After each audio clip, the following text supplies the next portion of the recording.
Boa tarde, pessoal. Tá todo mundo me ouvindo? Perfeito. Vamos começar nossa gravação. Agora que eu vi que eu esqueci de ligar a luz. Vamos começar a gravação da nossa reunião de hoje. Essa é uma reunião um pouco atípica por conta do jogo. A gente está tendo que fazer aqui no domingo. Espero não ter atrapalhado muito a rotina de todo mundo. Se Deus quiser, a partir das próximas, a gente já volta ao horário normal. O objetivo de hoje é a discussão sobre o canto 5 e 6. Basicamente, o canto 5 é qual é o nome que se dá, meu Deus? Eu acho que é Ereste. Continua. Ah, tá. Tá. Ah, meu Deus, tá no slide. Adeteia. A Aristeia de Diomedes, que é basicamente a exposição de grandeza, que mostra o quão brabo é esse herói ou não. E o canto 2 é uma tentativa de humanização do Heitor. A gente vai chegar lá mais à frente. Vamos por partes. Enzo, se você puder passar já para o próximo slide. Claro, peraí. Na verdade, o próximo. Pronto. Aqui a gente tem aquela clássica divisão. A gente pega o canto e divide em subcantos, vamos dizer assim, em subtópicos de cada grupo, né? E aqui nós dividimos em 3. Primeiro, a interação do Diomedes, principalmente com a Afrodite, mas também com a Atena, a interação do Diomedes também com Apolo e o Ares, e a interação dos deuses na luta, certo? A gente vê que esse é um capítulo muito centrado na experiência do Diomedes, tanto que tem algumas análises, né, como por um exemplo a leitura comentada da Minema. Você tem o livrinho, Enzo, para mostrar? Tava na minha mão aqui. Esse livrinho laranja da Minema. Sensacional, viu? Ele dá um nomezinho específico para esse capítulo, que é a Diomeida, alguma coisa assim, que é tipo acerca de Diomedeia, pronto. Que é acerca de Diomedes, de tão importante que é a participação desse personagem específico nesse capítulo específico.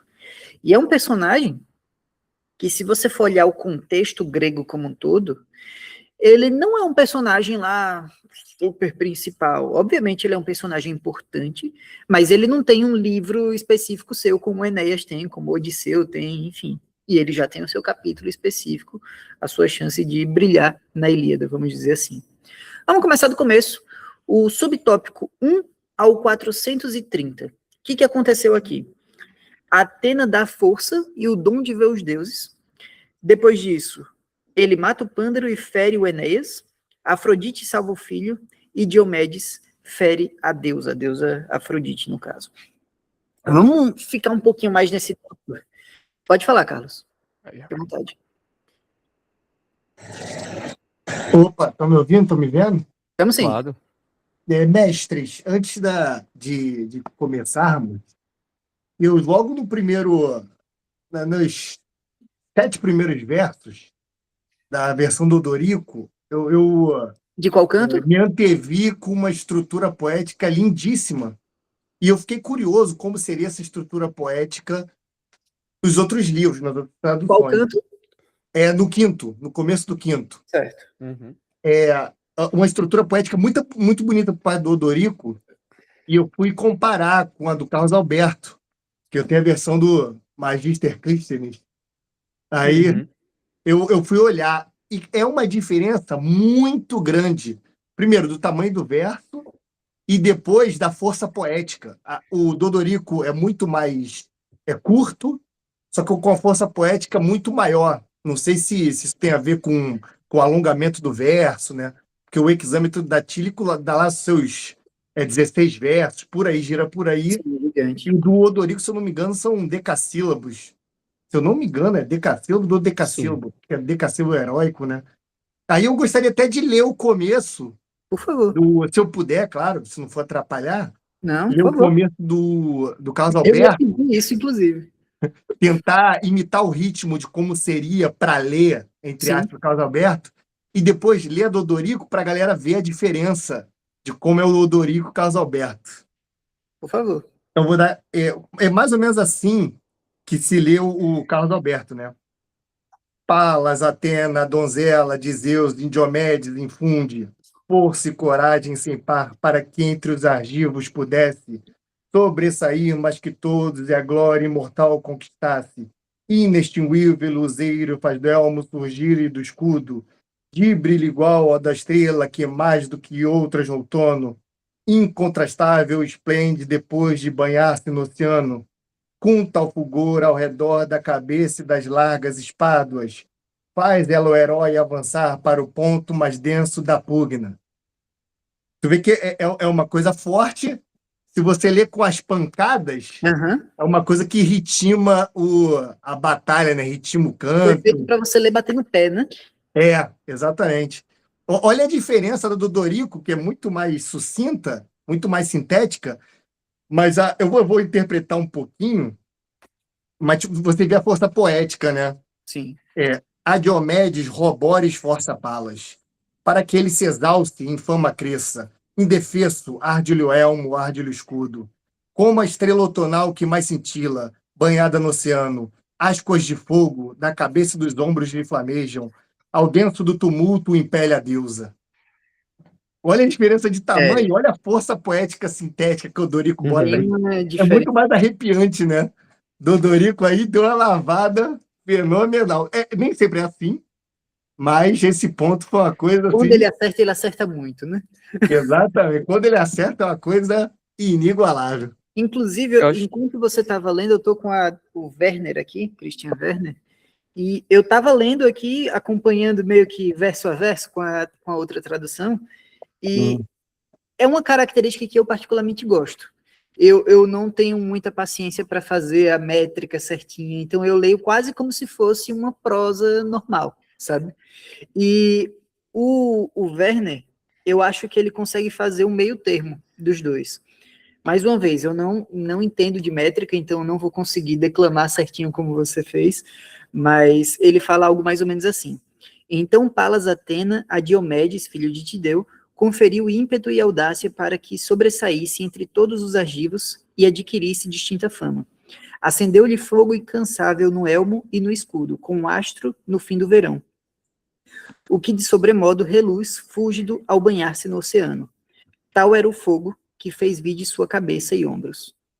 Eu percebo que a tradução do Werner, ela não tem essa poesia toda do Dodorico, mas ela é muito crua, sabe? Tipo, é isso que aconteceu e pronto. Eu particularmente acho um detalhe interessante, foi um dos motivos de eu ter escolhido essa tradução. Mas, pô, deu um destaque muito bom esse trecho dele. Eu vou até depois procurar alguma edição que tenha a tradução do Dodorico, só para depois fazer um cotejozinho dessa parte mais poética. Excelente contribuição. Os melhores momentos do Dodorico são quando ele costuma falar de uma preparação de um soldado ou de um deus para fazer alguma ação. As preparações dele, a do Febo Apolo também, no canto 1, é maravilhosa. Quando ele vai narrar uma preparação, são as melhores partes. Não é à toa que a peça teatral que está rolando agora da Ilíada é com a tradução do Dodorico, né? Justamente, eu acredito, por conta desse teor mais lírico, né? Sim, mas eu confesso que eu li agora no ritmo do Carlos Alberto. Mas, cara, isso é quase impossível fazer com o livro todo. Tu não aguenta, né? Você fica de saco cheio de caderno. Você vai lendo conforme você queira. Mas eu vi um vídeo no YouTube, depois eu vou até colocá-lo no grupo, do rapaz com a lira, declamando a Ilíada, e ele faz nesse ritmo, mais ou menos, só mais que lento, um pouco mais melódico, sabe? Infelizmente ele só tinha o iniciozinho do canto 1, e eu procurei no YouTube, procurei no Reddit, procurei em tudo que é canto, e não encontrei nenhum lugar, nem que seja um canto apenas, de alguém declamando inteiro. Geralmente é só o trechinho em que alguém fala isso. Pronto, esse aqui eu vou fazer a musiquinha. Mas não tem registro, pelo menos que eu encontrei, de um canto inteiro declamado direitinho, sabe? Infelizmente é algo difícil de se encontrar. Sim. Mas fazer Maravilha, o quê? professor. Eu acho que depois nós temos que levantar a polêmica do Didi é maior do que Kiki. Eu acho que Diomedes é maior que Aquiles. Eu tava tentando pegar quem era quem. Quem é o Didi, quem é o Kiki. Inclusive, nesse canto 5, se eu não me engano, eles dizem que os troianos estavam com mais medo do Diomedes do que do Aquiles, né? Pelo menos na questão de intimidação, o Diomedes já tá ganhando. Eu tenho o trecho aqui separado. Pode ler rapidinho, Dodorico? Por favor, fique à vontade. 4 versos. Dos gregos, deixa eu botar aqui. Ilho, apartando o campeão Tidídes, formidoloso artífice da fuga. Dos gregos, valentíssimo reputo. Nem de Aquiles, que prole, crê divina, nós temíamos tanto. Agora, aquele mais sanhudo se mostra inelutável. Quer dizer, o Diomedes causava mais medo nos teucros, nos troas, nos troianos, do que o próprio Aquiles, né? Nesse momento de sanha dele, né? Pois eu até ouço falar que a Atena pegou pesado no ímpeto, né? Acho que ela deu ímpeto demais pro Diomedes, assim. Não, o bicho virou uma máquina do nada. Perdeu a mão, porque eu fui lendo assim, ele não parava de matar a galera. Eu falei, pô, e aí? Canto vai ser isso? Então a chacina do Diomedes? Inclusive, eu não sei se vocês são do tempo do PS2, se nessa época vocês estavam no jogo, mas eu já vi essa história em outro lugar. Um cara com a ajuda de Atena que fica aí matando os deuses. Vou deixar no ar aqui. O Klaus está colocando aqui no chat que tinha que ter um audiolivro da tradução do Carlos Alberto. Provavelmente tem. É uma boa ideia. Eu vou até olhar lá no Audible depois para ver como é esse audiolivro. Porque às vezes é o cara que nem eu, que não entende da métrica e fica só lendo. E às vezes é um cara como o Carlos que está declamando direitinho. Se for esse o caso, vale a pena talvez a gente dar uma conferida quando acabar essa leitura daqui em possíveis audiolivros. Dá uma olhadinha no Audible. Vamos começar então nossa discussão tópico a tópico, só para a gente manter uma organização, mas fique claro aqui que se qualquer um aqui do chat quiser comentar, quiser trazer uma contribuição, fique à vontade, tá? Essa ordem que eu estou colocando aqui é só para a gente não se perder demais e acabar esquecendo algum detalhe importante. Primeiro ponto que a gente tem que passar é Diomedes versus Afrodite. Eu acredito que a gente consegue resumir bem o verso 1 ao 430 com isso, Diomedes versus Afrodite. Primeiramente, tem essa questão da inspiração da Atena, né? Que ela inspira ele de um modo meio... Não sei se foi questão da minha tradução, mas ficou meio ambíguo. Ela meio que adiciona a coragem do pai do Diomedes, né? É como se pegasse uma coragem meio geracional, algo do tipo. E é como o Enzo falou, talvez ela passou um pouquinho da medida certa, né? Uhum. E além dessa questão da força, houve também a adição do dom de ver os deuses. E aí eu queria conversar com vocês acerca disso também, porque mais à frente, ainda no canto 5, se eu não me engano, quando o Ares está junto com o Hector, tem soldado de ralé do lado dizendo, olha, o Ares está ali junto com o Hector, vamos fugir. Então, peraí, não era um dom específico que foi dado ao Diomedes? Como é que está acontecendo essa estrutura? Não sei se foi alguma interpretação errada que eu tive, mas eu fiquei com essa dúvida também, se a Atena colocou esse dom de ver os deuses apenas no Diomedes, ou na turminha do Diomedes, tipo no pelotão dele, vamos dizer assim. Porque mais à frente, eu até marquei aqui o trecho, depois eu vou procurar e colocar lá no grupo. Mais à frente, um soldado aleatório, que não é nem nomeado, fala do Ares. Ó, o Ares está ali. Então, presume-se que ele consegue ver. Uma outra interpretação que eu também tive é que talvez ele simplesmente viu que o cara era excelente em combate e o comparou com o Ares. Mas não me pareceu uma comparação. Enfim. Tem a questão de que o Diomedes mata o Pândaro e fere o Enéas. Eu até estava conversando com o Enzo sobre isso, sobre esse ferimento do Enéas. Talvez a gente... Eu nunca li a Eneida, então eu não sei, mas talvez a gente encontre algum tipo de repercussão disso. Se alguém aqui já leu a Eneida, fique à vontade para comentar. Mas eu acredito que, por mais que ele tenha sido tratado, né, os deuses recuperaram a saúde dele, seria um ponto interessante do ponto de vista literário, se quando chegasse na Eneida ele pelo menos sentisse uma dorzinha, sabe, ou algo do tipo. Que inclusive o Homero diz que essa região é a caneca, né, que eu acredito que é a articulação do quadril que aconteceu a lesão do Enéas. Nós temos a intervenção da Afrodite, que ela salva o filho, e o Diomedes, por consequência, fere a deusa. Essa questão da Afrodite, eu acho que é interessante a gente comentar também o acordo que a que a Atena faz com o Diomedes para ele conseguir esse poder, para ele conseguir essa força momentânea. Ela diz claramente, olha, você vai ter esse poder, você vai ter esse buff, mas como contrapartida, você não vai poder atacar nenhum deus, a não ser a Afrodite. E aí entra a questão, por que dessa delimitação?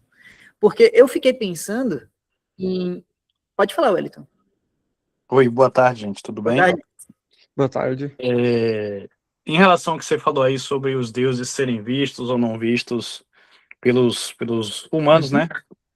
Isso ressoa na Ilíada e na Odisseia. Eles querem fazer vistos, né? Às vezes eles querem que os humanos os vejam, às vezes não, a depender da situação. Palas Atena aparece para Odisseu várias vezes na Odisseia, inclusive no final. Eles têm uma briga lá com os itacenses e ela se faz mostrar a todo mundo. E aí o pessoal sai apavorado correndo quando ela se mostra. Então, pelo que eu percebi, é da vontade deles mesmos, de se mostrarem a uns e a outros. Acho que no primeiro canto, Palas segura Aquiles pela mão, né? Que eles vão lá querer matar Agamenon. Ela puxa mas o cabelo. só ele enxerga ela naquele momento. O autor deixa bem claro isso, né? Isso. Só ele vê ela lá, que ela apareceu para ele não matar Agamenon. Então, talvez o poder do Diomedes, que ele tem agora, seria de ver quando os deuses não querem se mostrar vistos, né? Eu acredito que seria uma boa interpretação do que aconteceu. Interessante, realmente. Obrigado pela contribuição. Beleza. A respeito dessa questão da Atena, né, de quando ela vai oferecer esse poder, eu fiquei entre duas interpretações. Talvez vocês também me ajudem a chegar em algum denominador comum. O primeiro ponto é a questão da intervenção, que a gente vê muito isso. Os deuses gregos não podem intervir diretamente. Sempre tem um plotzinho assim nas histórias gregas, apesar de que eles sempre influenciam diretamente. Então, talvez o que a Atena está querendo fazer é uma manobra política mesmo. Olha, eu não quero ter problema com os outros deuses, então não mexa com eles, porque se você mexer, eu estou mexendo também, já que você está mexendo com o poder que é meu, né? Então, talvez seja esse encadeamento político, e talvez seja só uma questão de aconselhamento, no sentido de, os outros são fortes, mas a Afrodite é meio fraquinha, talvez você consiga. Entendeu? Eu vi essas duas possibilidades. Você teve alguma interpretação nesse sentido, Enzo, sobre essa situação da Atena? Pior que não. Sabe como eu sou, né? Eu levo as coisas bem na literalidade, assim. O que tá falado. Demora pra pegar um pouco... Então você só seguiu reto. Exatamente, fui lá e falei, beleza. Eu lembro que quando eu li, eu fiquei pensando um tempinho, tipo, certo, mas por que essa regra? Sabe? Eu ainda acredito que a primeira é uma questão mais política, de eu não quero me expor com os outros, só que a Afrodite, ela já tá tretada desde o início da história, né? Com a questão do casamento lá, então eu acho que ela só assumiu o risco. O Luiz mandou uma mensagem aqui. Pela própria natureza do deus, Ares, provavelmente ele queria ser visto. Deus da guerra, da violência, queria despertar temor nos aqueus. Com certeza, isso é um fator que se eu me colocasse no lugar de um aqueu e visse do outro lado o deus da guerra em uma guerra, né, com certeza isso ia ajudar com a intimidação. Mas ele avança no Apolo e Ares também, exato. Diomedes, ele não tem papas na língua. O Luiz mandou mensagem também que no começo do canto 5, a caracterização de energização do Diomedes parece uma imagem cristã, como em Pentecostes, com uma chama na cabeça e uma auréola de santo anacrônico. De santo, anacrônico eu sei, mas apenas a imagem. De certa forma, lembra mesmo, né? Uma certa inspiração divina, até essa iconografia do fogo, né? Faz sentido. A Afrodite pela rivalidade da escolha de pares. Exatamente, talvez por essa rivalidade ela não se importe em se indispor. Agora, Luiz, quanto a essa questão sua, eu vou fazer só um adendo que o Tolkien tem... Eu tenho que bater o bingo de citar o Tolkien em toda reunião, né?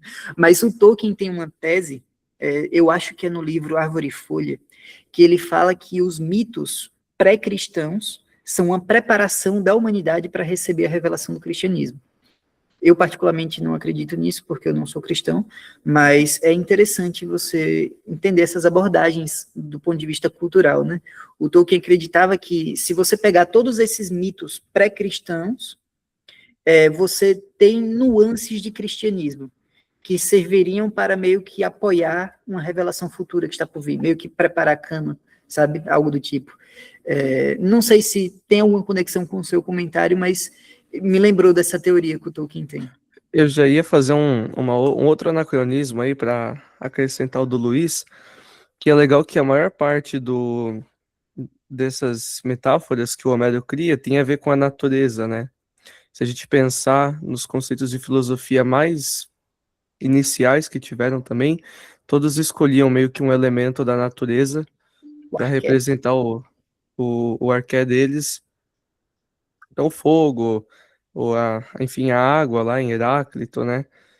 E não dá para ver, né? Não houve ainda essa inflexão histórica de romper com a physis no pensamento grego, né? De pensar na alma, de pensar nas ideias, coisas assim.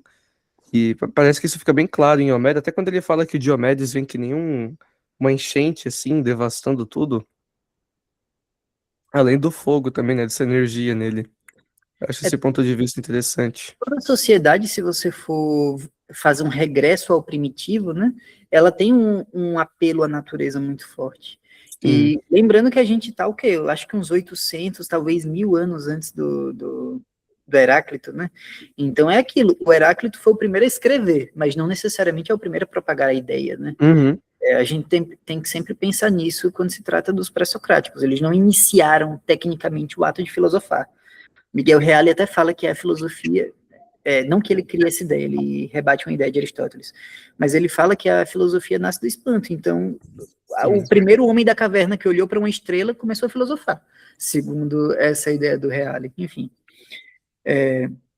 a Loiane fala tanto que Atena, que gostava de Troia, muda de lado e fica Atena e Hera a favor dos aqueus, e Afrodite e Apolo a favor de Troia. Exatamente, tanto que Atena tem um templo, que é um dos maiores templos de Atena, em Troia. Até tem um outro lore envolvendo isso, que a gente vai ver, talvez, se a gente for pegar esses textos espaços que ficaram entre a Ilíada e a Odisseia. Luiz fala que o cristianismo é mais helênico do que parece. Cresceu sobre um substrato cultural greco-romano. Inclusive, eu não entendo muito, me corrija se eu estiver falando alguma coisa errada, mas se eu não me engano, o Novo Testamento foi escrito em grego, né? Então, é inegável que existem influências em todas as esferas. Não necessariamente eu estou dizendo aqui que o cristianismo copiou o helenismo, pelo amor de Deus, cada um tem sua vertente aí. Mas talvez a escolha de palavras, a escolha de metáforas, né? Elas podem ser influenciadas por uma questão retórica. Olha, eu vou utilizar essa metáfora aqui porque esse público-alvo já está acostumado com esse tipo de iconografia ou algo do tipo. Enfim, aqui a gente está conjecturando demais, mas eu acredito que nada impede de ter uma certa relação, uma certa influência. É um excelente comentário esse do Luiz. Eu acredito que quanto à questão da Afrodite, a gente já mencionou tudo, né? Esse capítulo 5, ele é um capítulo mais objetivo, a gente vai ver isso com o tempo. É basicamente lutinha, então não tem muito... Na verdade, eu vejo o capítulo 5 como uma continuação bem explícita do 4. Continuação explícita. É como se o 4 tivesse deixado um cliffhanger ali, e o 5 ele só tá retomando um pouco. Tanto que na reunião passada, eu falei, eles começaram a falar de deuses aqui, mas vamos aguardar, porque o próximo é específico sobre isso. Luiz, pode falar, fica à vontade. Não, eu só queria fazer um comentário breve quanto a essa parte do canto 5, que mostra um elemento mais humano dos deuses. A Afrodite sendo ferida por um mortal. Sim. Então, eu acho esse um aspecto muito interessante da mitologia grega, que são deuses com traços mais humanizados, os próprios sentimentos que permeiam os deuses gregos, de inveja, ambição, tristeza. Então, são deuses muito antropomórficos, muito similares aos humanos. E eu acho isso muito marcante, porque se a gente comparar com a mitologia de outras civilizações da época, é algo jamais imaginável um deus ser ferido por um humano, ainda que com o auxílio de uma deusa. E até se a gente comparar com as religiões que vêm em momento posterior às monoteístas, isso também seria algo completamente impensável. E eu acho esse aspecto muito interessante da Ilíada, né, desse canto em específico. Diomedes, em 2 momentos, atinge os deuses. Era só isso, um comentário breve quanto... Uhum. Não, um excelente comentário. Eu, inclusive, tinha marcado de falar sobre isso e eu esqueci. Muito obrigado Eu acho lembrança. legal o que o Homero faz. Não é... Eu não acho que é tanto de se aproximar propriamente, mas de diminuir a fronteira entre esses dois. Não, porque não é uma coisa forçada de tipo, vamos empurrar os deuses ali perto dos homens. É tipo, parece que a conjuntura do que está acontecendo lá leva naturalmente os deuses a se aproximar, como se fosse a única opção lá na hora, era eles dar uma interferida um pouco. Tanto que tem um momento, se eu não estou enganado, que uma das filhas dos Zeus se veste com a roupa dele também, e o Apolo joga um clone lá do Enéas, eu não lembro em que altura é isso, mas assim, parece que não restou opção, e que essa fronteira entre os deuses e os homens, ela é muito uma convenção, assim, ela não existe, propriamente. Os deuses, eles só estão fazendo o que seria natural, né, Eu ali acho para eles. maravilhoso em Homero, um texto tão antigo, e ele tem uma pegada filosófica forte, e Uhum. esse paradoxo é muito interessante, porque nós temos, de um lado, a imortalidade dos deuses e a dor divina, e nesse caso, a dor física. Uhum. Os deuses não sangram, eles não têm sangue. A Afrodite, quando é ferida, sai ícor. É ícor? Ícor, isso É. mesmo. Uhum. Mas ela sofre. Ela sente dor. Eu achei isso muito interessante, né? Agora, se vocês me derem licença, eu vou citar algumas referências que talvez desagrade algumas pessoas aqui. Eu sei que tem gente que tem um pavor do Bertrand Russell, mas no capítulo sobre filosofia grega, do livro da história da filosofia ocidental, ele fala um pouquinho sobre a mitologia grega também. E uma questão que eu sempre gostei dessa introdução do Bertrand é que ele diz que os deuses gregos, diferente da maioria dos deuses da época, né, eles não são deuses meritocráticos, no sentido de que você não cultua eles porque eles criaram algo, eles criaram o mundo, eles criaram isso, aquilo outro. Eles simplesmente regem uma coisa já criada. Tecnicamente, o deus grego mesmo são gerações passadas, né? Eles são meio que, o Bertrand usa essa palavra, mas eu acredito que deve ser com uma certa nuance, eles são meio que deuses revolucionários, eles invadiram o sistema, o status quo, assumiram o controle e agora estão lá. Mas é diferente de, por exemplo, você pegar os deuses vizinhos, né, de outras regiões, que, ó, esse aqui é o deus que criou o sol, ele não é o deus do sol, ele é o deus que criou o sol. Eu cultuo ele porque eu tenho um débito com essa pessoa. Então a gente já começa aí. Os deuses, eles não são necessariamente deuses criadores, eles são regentes de coisa alheia. Segundo ponto que é interessante a gente pensar também, e isso foi algo que eu pensei quando eu estava lendo, que é, mais uma vez, com perdão de citar referências ruins, que é o filme do Batman vs Superman. Aquela frase de, você sangra, sabe? Então, a partir do momento em que o Diomedes consegue tirar sangue, no caso o ícor da Afrodite, e ela é encaminhada para um tratamento médico, vamos dizer assim, para tomar uma poção lá de cura e tal, há de se pensar também até que ponto essa imortalidade é um fato. Porque, convenhamos, se eu sou um deus imortal, fui ferido, e agora bate um desespero que eu começo a gritar, chamo ajuda, pega aqui, eu tenho que fugir pro Olimpo porque minha mão tá sangrando, me parece um comportamento de quem tem medo de mortalidade, sabe? É algo a se pensar até que ponto esse negócio de, eles são imortais, não é simplesmente um caô deles, porque se a ideia de que eles são mortais forem difundidas, isso teria dor de cabeça em relação aos inimigos ou algo do tipo. Não sei, talvez eu esteja fazendo uma fanfic muito grande, mas foi algo que eu pensei. Até que ponto essa imortalidade deles é verdade? Porque isso acontece também com o Ares. O Ares, quando é ferido, ele não continua a guerra ferido como o Diomedes fez. O Diomedes levou uma flechada no ombro, tirou a flecha e continuou brigando lá. como um viking que a gente vê em filme. O Ares não. O Ares saiu correndo para buscar tratamento. Então, enfim, fica aí a critério da nossa interpretação até que ponto eles realmente são imortais, até que ponto realmente tem essa imortalidade toda deles. O Luiz fala que há uma identificação entre os deuses e coisas ou ideias.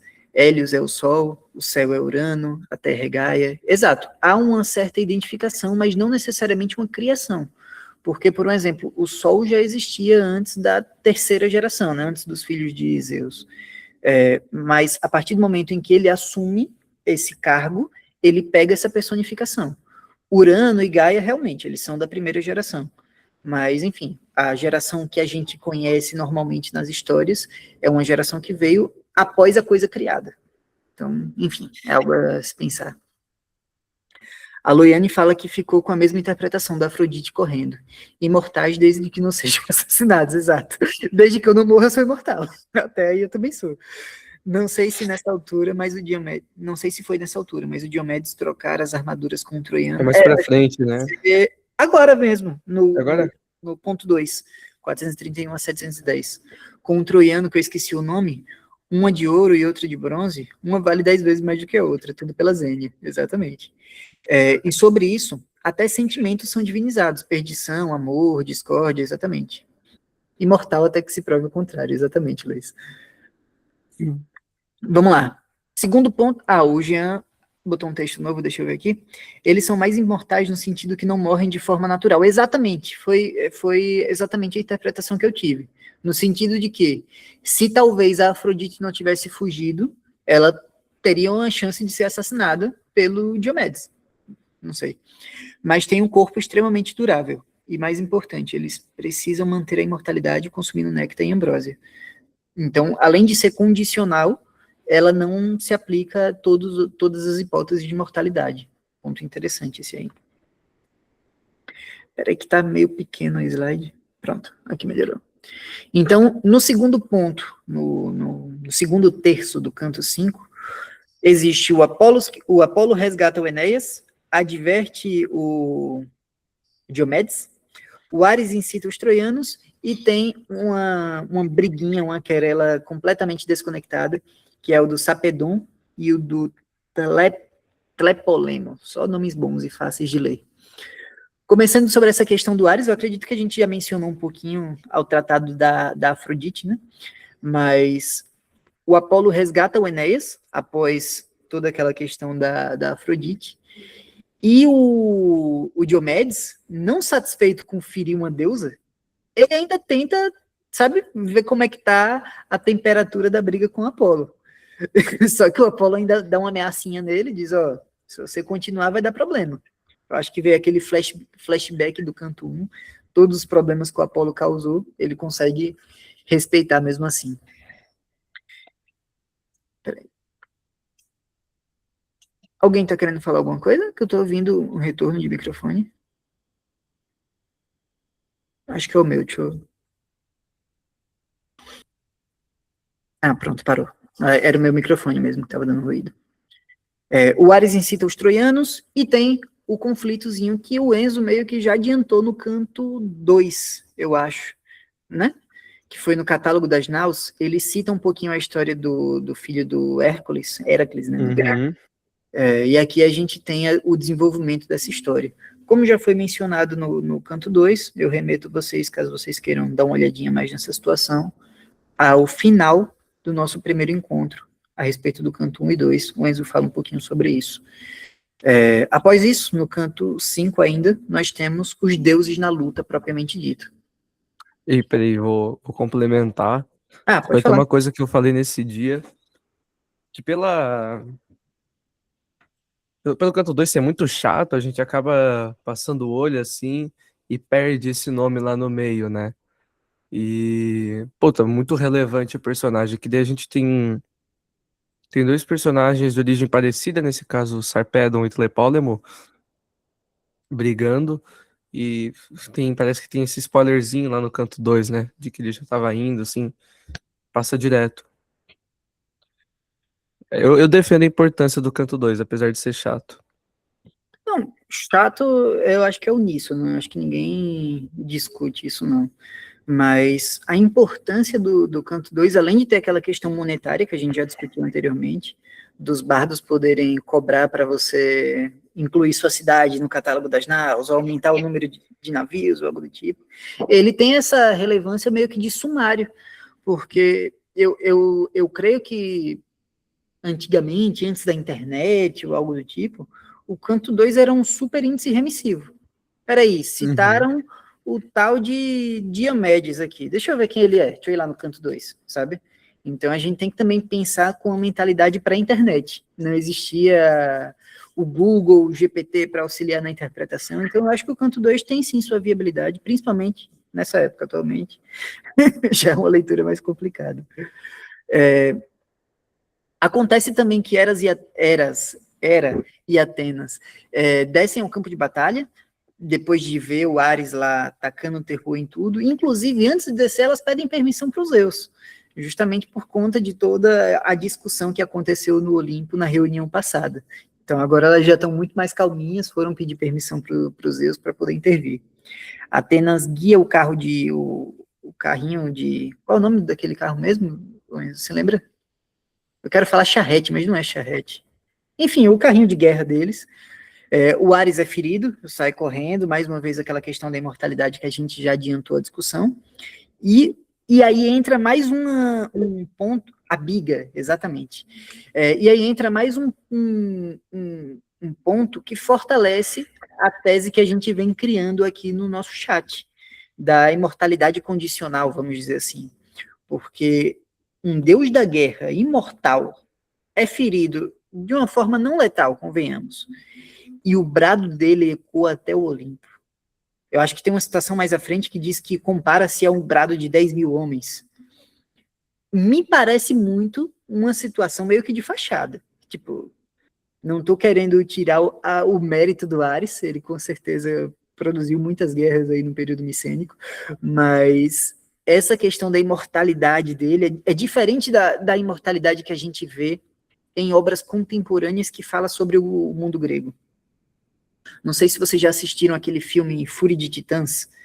O 1 não, porque ele é mais pé no chão, mas o 2 tem guerra de deuses com titãs, enfim. E bastava um deus. Ele destruía exércitos inteiros e flechas não atingiam ele, porque ele era imortal de forma plena, vamos dizer assim. Aqui na Ilíada a gente... Ares é o gordinho da bola. Aqui na Ilíada a gente já tem uma outra visão dessa imortalidade. Eu acho que a melhor definição é a que o Jean Philippe deu, que eles são imortais, vamos dizer assim, da morte morrida, mas não da morte matada. Falando português bem claro. E o deus da guerra ser ferido na guerra é intrigante. Exatamente, Loiane, exatamente. O Luiz Goulart fala que Alcatelávios ou mortais, a ira dos deuses é impiedosa. Pode falar, Luiz, fique à vontade. É só um comentário. Eu acho que, quanto à imortalidade, quanto à morte em si, os deuses não são passíveis da morte, mas não quer dizer que eles não sejam passíveis do sofrimento. Porque, se a gente citar até, por exemplo, o exemplo de Prometeu, que afrontou Zeus, ele foi condenado ao sofrimento eterno, mas por ele ser Deus, ele é incapaz de morrer. E, se eu não me engano, não existe um exemplo na mitologia grega, eu posso estar errado, mas eu não me recordo nenhum exemplo de um Deus efetivamente deixar de existir, de cessar a existência dele. Até a própria Ilíada, ela traz um exemplo de quando Ares sofreu na mão de mortais. Mas ele fala que ele quase morreu se não fosse intervenção de alguém. Se eu não me engano, tem isso. Mas vocês conseguem se recordar de algum exemplo na mitologia grega, em alguma obra em que um deus efetivamente cessa não. A existência, deixa de existir? Então, eu só queria trazer essa questão para o debate. Já vi deuses que foram fundidos, né? Tem toda aquela discussão sobre o Pan, que virou Dionísio, que virou isso, que virou aquilo outro, mas de morrer de forma literal, eu acredito que não. A Loiane fala que tem um Cronos, mas por um deus. Exatamente. Apesar de que eu acho que o Cronos ele não morreu, ele ficou preso lá no Tártaro. Mas, enfim, para fins de de Ilíada, a gente não tem uma fonte primária que fala sobre isso, realmente. Realmente não recordo. O caso do Cronos, ele foi preso pelo Tártaro junto com os outros titãs. Exatamente, o Luiz confirma isso no chat também. Vamos lá, a Loiane deu uma resposta que a Iá deu para ela. Nenhum deus grego foi assassinado por humano, pois a imortalidade absoluta é a característica principal das divindades olímpicas nos mitos originais. Os humanos e semideuses podiam ferir, desafiar, enganar, mas jamais matá-los. Interessante. Eu não encontrei nenhuma referência primária que fala que eles não podem ser mortos, mas existe realmente a ausência de evidência de que eles podem. Aí entra naquela questão de que a ausência de evidência não quer dizer que o fato existe, né? Mas, enfim, aí entra naquela questão de que cada um tem a sua interpretação. Eu particularmente gostei da interpretação de que eles são semi-imortais, que eles poderiam morrer de alguma forma. Afinal, ela começou a sangrar, ela fugiu da batalha, isso não cheira imortalidade. Mas, enfim. Ou pereciam e davam respawn. Também é uma possibilidade. É uma possibilidade que eu vejo muito com relação ao Sandman, do Neil Gaiman, que o sonho morre no meio da história e ele revive depois porque ele é a personificação do sonhar, e o sonhar ainda existe. Então, ele volta com outro corpo, com outra persona, mas ainda assim com o mesmo status de divindade. Talvez poderia acontecer isso, aparecer uma outra divindade. Ausência de evidência não é evidência de ausência. Exatamente, era a frase que eu estava tentando lembrar. Enzo, se você puder passar para os próximos slides, eu separei aqui umas paráfrases. Tem a relação dos personagens também. Eu acredito que isso aqui a gente pode deixar para vocês verem depois. Aqui eu separei algumas paráfrases, eu pedi para o Gemini fazer um texto mais bonitinho do que o Werner colocou. E um dos trechos que eu tinha separado era justamente isso. A lança cansa a mão delicada da deusa, e escorre o ícor, o sangue dos imortais.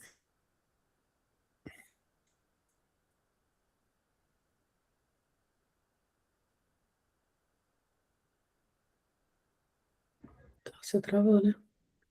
Travou, pois é. Pensei que fosse eu, inclusive.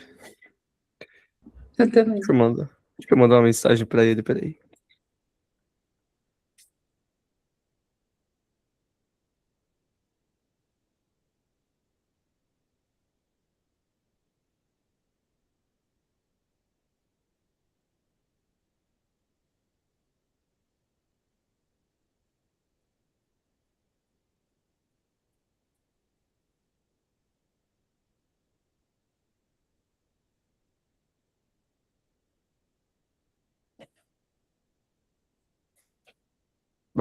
Peraí.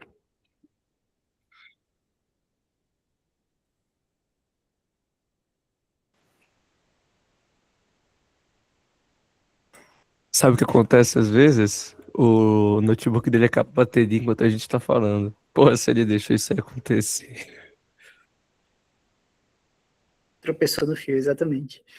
Aí, ó, apareceu. Pronto. Voltemos então.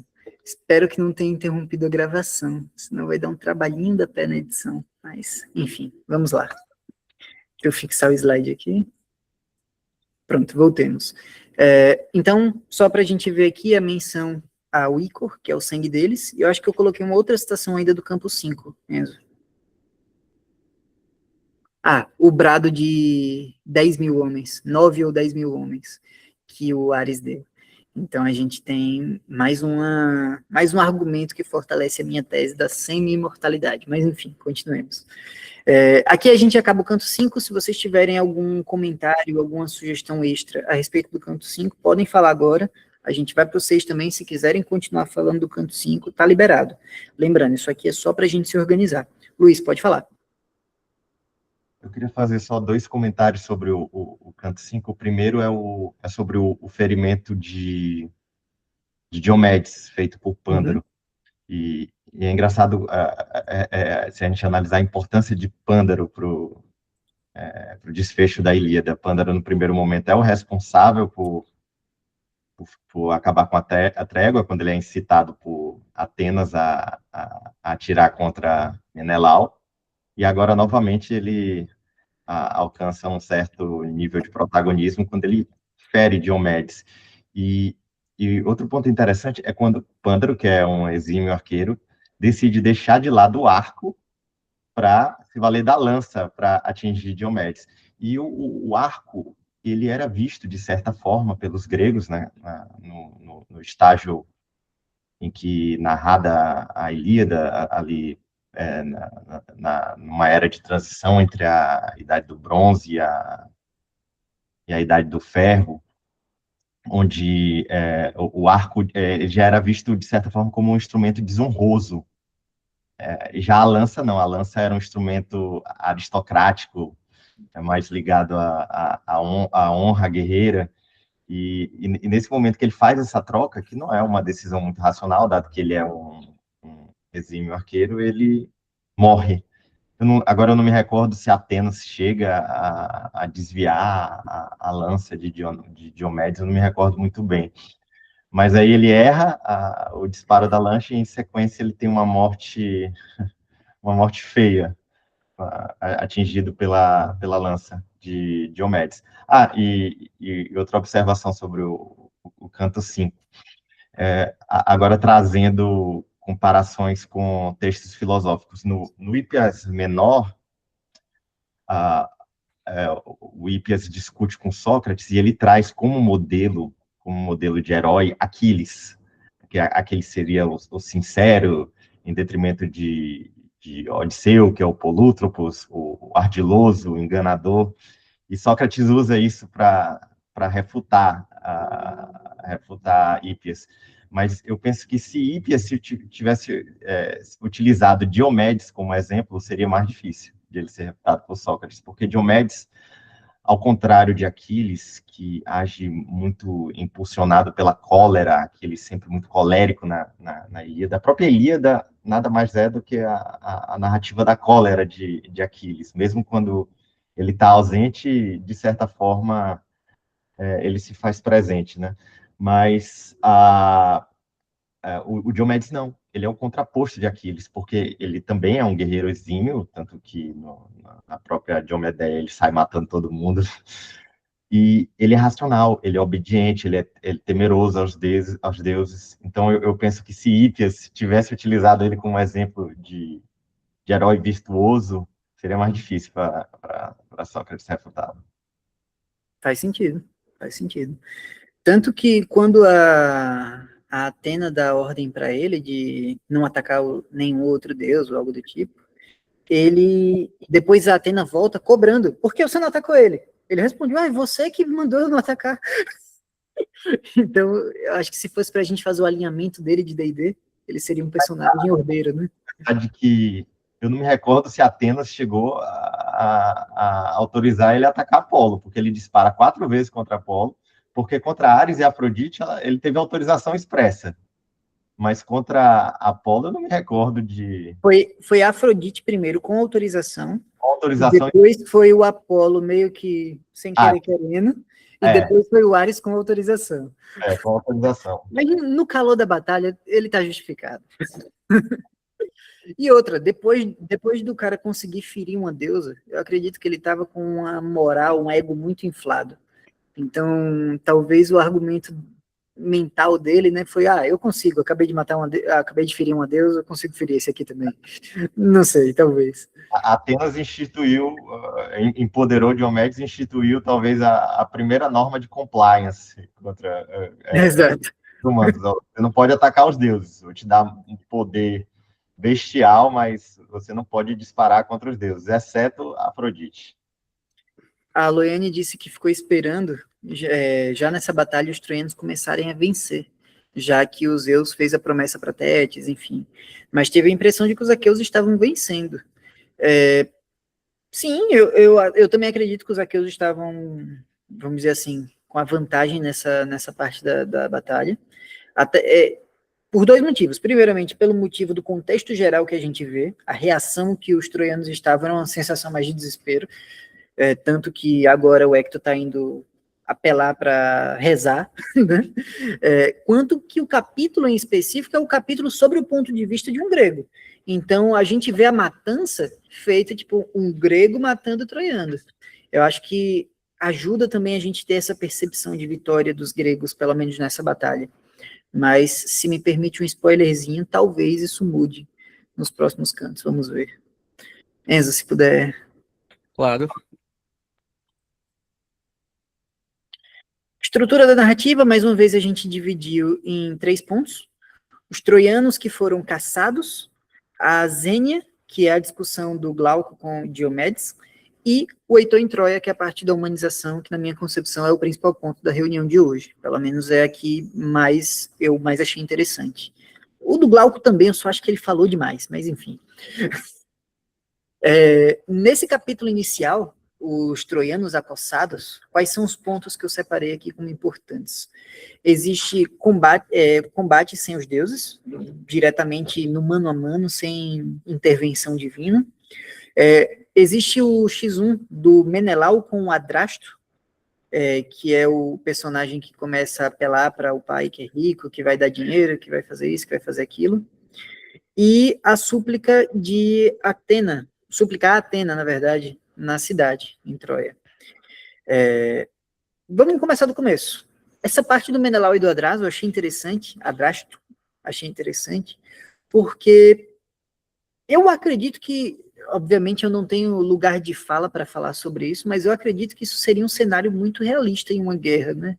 A galera, principalmente uma guerra provinciana como essa, que não é uma, sei lá, uma primeira guerra mundial, que tem um alemão e um brasileiro no mesmo local, tem pessoas aqui que já se viram, que já se hospedaram na casa um do outro, como acontece mais à frente. Eu acredito que esse é um cenário bem realista, no sentido de, cara, meu pai é super rico, você sabe que ele é super rico, você pode me matar agora, mas meu resgate é até melhor. Eu acredito que isso é um fator que deveria ser uma influência forte no combate antigo, principalmente nesse combate provinciano em que as pessoas se conheciam. Enfim, foi só um comentário que eu pensei que talvez se fosse uma narrativa real, né, se fosse ipsilíteres o que estava acontecendo na guerra, a gente veria muito mais esse tipo de negociação, esse tipo de tentativa de resolver por outros modos na guerra. O Heleno, o irmão do Heitor, aconselha ele a ir para Troia, né, a voltar para Ilion, justamente para rezar, para ver se Atena consegue afastar essa perdição, essa peste chamada Diomedes. E o cara realmente está imparável, né? Então não resta opção aos troianos a não ser apelar para os deuses para ver se consegue fazer algum sacrifício, ver se consegue resolver, porque está realmente caótica essa situação. Após isso, nós temos o capítulo da Zênia, que é... Na verdade, vocês têm alguma coisa a comentar a respeito desse primeiro tópicozinho? Eu acredito que não, porque foi algo mais, né, um combatezinho rápido, mas se vocês quiserem falar alguma coisa, fiquem à vontade, tá? Vou seguir, se alguém quiser falar alguma coisa, fique à vontade. Sobre a Zênia, deu dó do rapaz, exatamente. Tanto que eu acho que é o Agamenon que aparece depois com o lado oposto, né? Ele chega com um ponto de vista muito hostil, né? Ele não tá para negócio, não. Ó, quero nem saber. É troiano, já era, mata e tchau. Vamos para a Zênia, então. O capítulo da Zênia, não sei se a gente já chegou a abordar esse conceito. Você lembra, Enzo, se a gente abordou o conceito da Zênia? Não abordamos ainda. A Zênia nada mais é do que a hospitalidade grega. Hospitalidade não no sentido de, você me ofereceu café quando eu fui visitar a sua casa, mas é uma hospitalidade divina, e é regulada pelos Zeus. O Zeus, ele é o cara que você rezaria se sua Zênia fosse violada. E a gente vai ver, principalmente no Odisseia, é o livro que fala sobre Zênia. Se você quer trabalhar esse conceito, é na Odisseia. Tanto a questão do Polifemo, quanto as questões que vão acontecer lá no final do livro, tudo isso a gente consegue fazer uma leitura sobre a Zênia. E aqui não existe um caso de Zênia per si, existe o reconhecimento de uma Zênia passada, no sentido de que os ancestrais do Glauco e os ancestrais do Diomedes já compartilharam essa hospitalidade. Um ficou na casa do outro e houve uma certa amizade aí. E eles, como generais da guerra, vamos dizer assim, eu não sei qual seria a patente deles, é até anacrônico falar isso, mas eles, como pessoas que têm voz ativa nessa guerra, podem se dar o trabalho de, não quero atacar você, eu não quero atacar você, vamos atacar outros. Até tem uma frase no texto que, eu não sei como ficou na tradução do Odorico, Carlos, que a sua tradução é mais bonita, mas tem uma frase mais ou menos assim, que haverão outros guerreiros para Diomedes matar e haverão outros gregos para Glauco matar. Meio que, tem outros, vamos lá. Eu vou poupar você me poupa e tá tudo certo. Não quero sujar minha espada com sangue amigo. Pronto, o Carlos falou que vai conferir se ele acha essa parte na tradução do Dorico. Enfim, eles baixam as armas e trocam as armaduras. E aí entra mais uma vez o comentário que eu acho que foi a Loiane que fez. Me perdoe se eu esqueci o nome, mas eu acredito que foi a Loiane, que é referente ao valor dessa troca, né? Talvez não tenha sido uma troca muito justa. Mas eu tive um outro pensamento quando eu vi essa troca, que é a respeito da viabilidade de você ter uma armadura de ouro. Isso é uma questão que eu já venho acompanhando esse debate desde o Cavaleiros do Zodíaco, que o ouro não é um bom material para você fazer uma armadura, porque ele é muito maleável, né? Então, eu fico imaginando se talvez não tá justo isso, porque de um lado, quem ganhar armadura de ouro vai ganhar um valor financeiro maior, por outro lado, quem ganhar armadura de ouro vai ficar com menos defesa, né? Então, tecnicamente, fica meio balizado, porque um tem mais defesa, outro tem mais valor monetário, enfim. Deve ser uma armadura meio por status, né? Essa de ouro. Então, eu acho que é mais uma daquelas armaduras como se fosse ritualística. Não tem aquelas espadas ritualísticas que é toda cheia de ornamento? Talvez... Não serve pra nada, né? Então, talvez é algo do tipo, eu fico aqui como general e mando você falar, aí essa armadura de ouro vai me dar uma moral para fazer isso, enfim. Carlos, pode falar, fique à vontade. Achei aqui o trecho que eles ficam trocando elogios, né? E eles acabam rendendo as armas e partindo para o próximo. Sou teu hóspede em Argos. Senalice é o meu também. Reciprocar os tiros, mesmo que evitemos na refrega, teucros, nem outros falam que eu persigo ou renda, e aqueles te sobram, se os depare a sorte. Patenteemos permutando as armas, que dos avós o hospício respeitemos. Quando ele fala hospício, é hospitalagem, né? Eles vão respeitar a hospitalagem dos avós, que é como se fosse um ethos comum entre os helenos, né? No geral. Que os helenos, eu acho que todo mundo já está ligado, são os troianos e os gregos, né? Todo mundo é povo da Hélade. E tu vê que mesmo com uma luta, eles considerando-se povos diferentes, tem um ethos em comum e a fé em comum, né? Que hoje, mais ou menos nos nacionalismos, né? Nos patriotismos, uma das coisas em comum é a língua e o ethos. Mas você vê que antigamente era muito diferente da concepção atual de nacionalismo, né? Inclusive, a gente fala aqui gregos, só para facilitar, mas não existia Grécia como a gente conhece, não existe o país de Esparta, não existe o país Atenas, existiam cidades mesmo, e não eram nem cidades-estado nessa época, porque o conceito de cidade-estado foi evoluindo com o passar do tempo. A gente está falando do passado mais atrás do que a gente conhece, né? A gente está acostumado a falar do período helênico, do Sócrates, Platão, Aristóteles, essa galera toda. Esse aqui é o passado deles. Então, eram vilas, basicamente. Vilas não seria o termo técnico, mas algo muito semelhante a vilas, algo muito, muito rudimentar do ponto de vista sociopolítico, né? E o que aconteceu nessa guerra não foi a convocação do rei Agamenon para todo mundo, até porque não existia esse controle geral. Isso se assemelha muito ao conceito de uma federação, na verdade, está mais para uma confederação temporária para fins de guerra, né? Onde todos eles detêm sua autonomia administrativa, só que por um momento em específico a gente vai ceder um pedacinho da nossa soberania para o Agamenon para ele controlar a gente nessa guerra. Pessoal, eu vou pedir licença para vocês um minutinho, porque eu vou pegar o carregador do meu notebook, que ele está dando aviso aqui. Enzo, se você puder continuar, eu já volto, rapidão. Eu não sei como continuar. Inclusive, o Tássio, ele tem bem mais repertório de literatura. Eu falei que ia cair. Não, mano, isso acontece volta e meia, sabe o pior? Ele nem se mexe pra pegar esse carregador, ele só pega quando tá quase acabando a bateria, assim.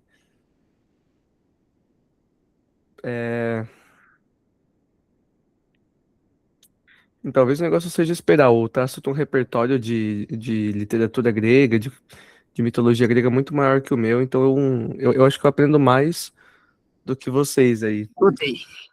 Aí, ó. Perdi muita coisa? Não, tava falando que eu não entendo muito do assunto. Ah, pronto, perfeito. E tão te zoando também, porque eu disse que quando a gente tá em chamada, acaba a bateria do notebook, né? Diretamente. Viu? Todos os dias acontece isso. O Luiz está falando aqui que a armadura ritualística é ornada com ouro, mas com metais duros na estrutura. Isso, eu presumo que sim, né? A parte decorada era de ouro. O que me parece também uma ideia meio complicada, porque em qualquer ataque vai cair pedaço de ouro. Por isso que eu acredito que é um negócio mais ritualístico, no sentido de que é mais para intimidar do que para qualquer coisa. Não sei se existe padrão disso na época, se existe algum registro arqueológico, porque as armaduras que eu vi desse período, né, que seria o período geométrico tardio, porque o período antigo grego, ele se divide em várias datações, né? E essa história da Ilíada acontece no período geométrico. Tem esse nome justamente por conta do padrão geométrico que é encontrado naqueles vasos, enfim, e é no finalzinho, então geométrico tardio. Depois eu vou até procurar se a gente tem algum registro arqueológico de armaduras desse sentido, porque as que eu vi eram só placas mesmo, umas placas brancas de couro, um materialzinho de cobre ou algo do tipo, porque quando me vem uma armadura de um metal duro ornada com ouro, me vem algo muito idade medieval tardia, sabe? Que aí já está muito no futuro. Mas enfim, depois eu quero ver alguma obra semelhante da datação. Enfim. Sobre essa questão da Zênia, eu acredito que a gente já falou de todos os tópicos, né? O Glauco, a hospedagem, baixo arma, a troca de ouro por bronze, perfeito. Vamos então para o que interessa do canto 6, que é a humanização do Heitor, vista no finalzinho desse canto. Antes da gente começar a discussão, eu queria conversar com vocês aqui no chat. Qual foi houve algum tipo de mudança na sua percepção de quem é o Heitor antes e depois desse canto 6? No sentido de que eu estava na cabeça que o Heitor era o vilão da história e agora talvez não, ou então não mudou nada porque eu já conhecia, também é uma opção válida. Deixem aqui suas opções, suas respostas, porque eu acho interessante, depois eu queria ver com calma elas. Mas, no meu ponto de vista, eu já tinha lido a Ilíada antes, eu li ano passado, se eu não me engano. E uma coisa que é interessante quando a gente lê esse tipo de clássico, eu até estava conversando com o Enzo hoje sobre isso, é que normalmente ele é feito para releitura. A primeira leitura você perde muito detalhe, você perde muita coisa, mas na releitura brilha as coisas, sabe? E principalmente quando ele fala deixa eu pegar o nome porque eu sou ruim de decorar, Astyanax.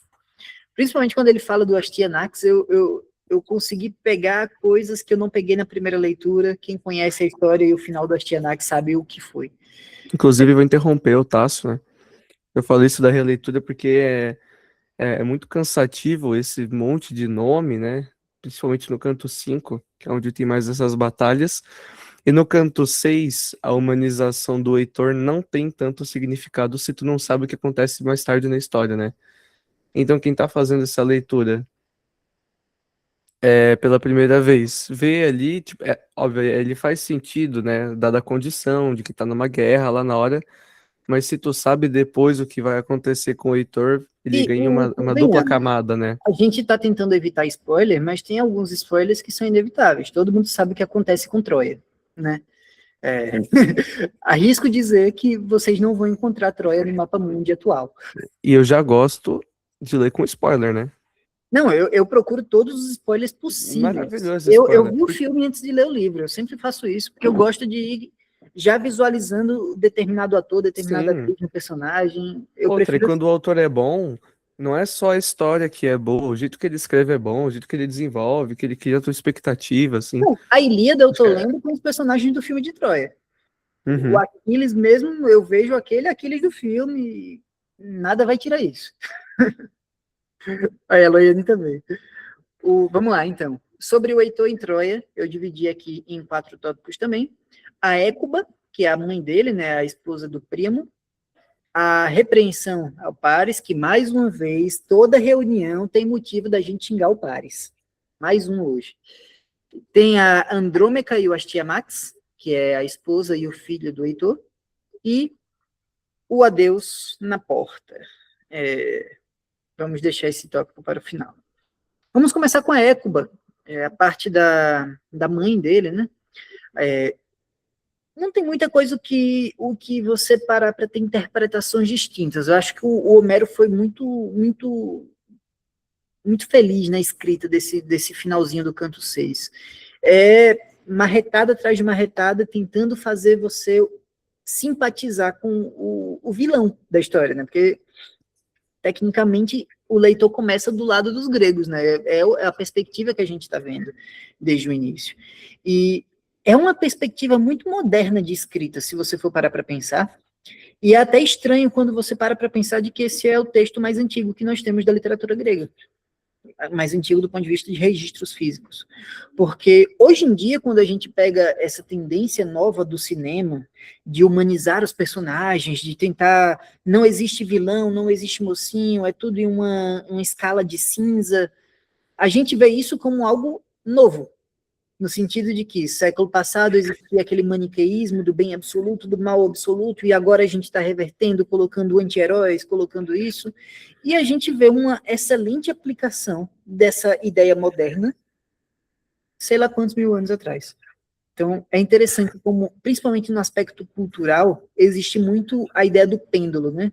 Primeiro a galera vai muito em cima do maniqueísmo de bem absoluto, mal absoluto, depois isso fica datado, aí a galera vai tudo pro oposto, depois vai, depois volta, depois vai, depois volta. Enfim. E não só nesse aspecto, mas tem muito